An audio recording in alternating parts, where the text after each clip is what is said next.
जय श्री कृष्णा। कार्तिक मास की आप सभी को बहुत बहुत शुभकामनाएं। इस सुंदर कार्तिक मास अध्याय का श्रवण करते हैं। तो आइए आज की कथा आरंभ करते हैं। कार्तिक महात्म्य 27वां अध्याय। कृष्ण नाम का आसरा, कृष्ण नाम का ध्यान। 27वां अध्याय अब लिखने लगा महान।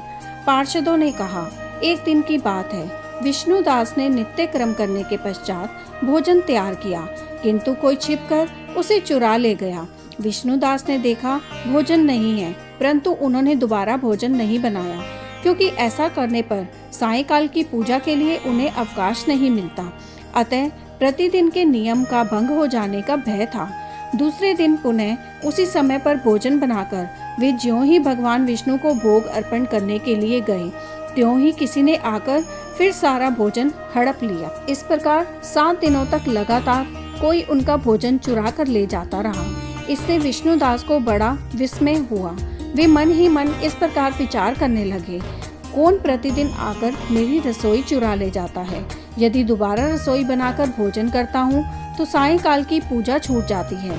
यदि रसोई बनाकर तुरंत ही भोजन कर लेना उचित हो तो मुझसे यह ना होगा, क्योंकि भगवान विष्णु को सब कुछ अर्पण किए बिना कोई भी वैष्णव भोजन नहीं करता। आज उपवास करते हुए मुझे 7 दिन हो गए। इस प्रकार मैं व्रत में कब तक स्थिर रह सकता हूँ।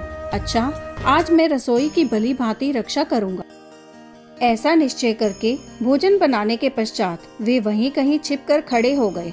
इतने में ही उन्होंने एक चांडाल दिखाई दिया, जो रसोई का अन्न हर कर जाने के लिए तैयार खड़ा था। भूख के मारे उसका सारा शरीर दुर्बल हो गया था। मुख पर दीनता छा रही थी।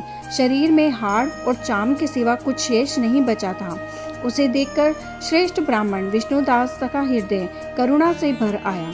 उन्होंने भोजन चुराने वाले चांडाल की ओर देखा और कहा, भैया जरा ठहरो ठहरो, क्यों रूखा सूखा खाते हो, यह घी तो ले लो। इस प्रकार कहते हुए विप्रवर विष्णुदास को आते देख वज चांडाल भय के मारे बड़े वेग से भागा और कुछ ही दूरी पर मूर्छित होकर गिर पड़ा। चांडाल को भयभीत और मूर्छित देखकर द्विज श्रेष्ठ विष्णुदास बड़े वेग से उसके समीप आए और दयावश अपने वस्त्र के छोर से उसको हवा करने लगे। उसके बाद जब वह उठकर खड़ा हुआ तब विष्णुदास ने देखा वहाँ चांडाल नहीं है, बल्कि साक्षात नारायण ही शंख चक्र और गदा धारण किए सामने उपस्थित हैं। अपने प्रभु को प्रत्यक्ष देखकर विष्णुदास सात्विक भावों के वशीभूत हो गए। वे स्तुति और नमस्कार करने में भी समर्थ न हो सके।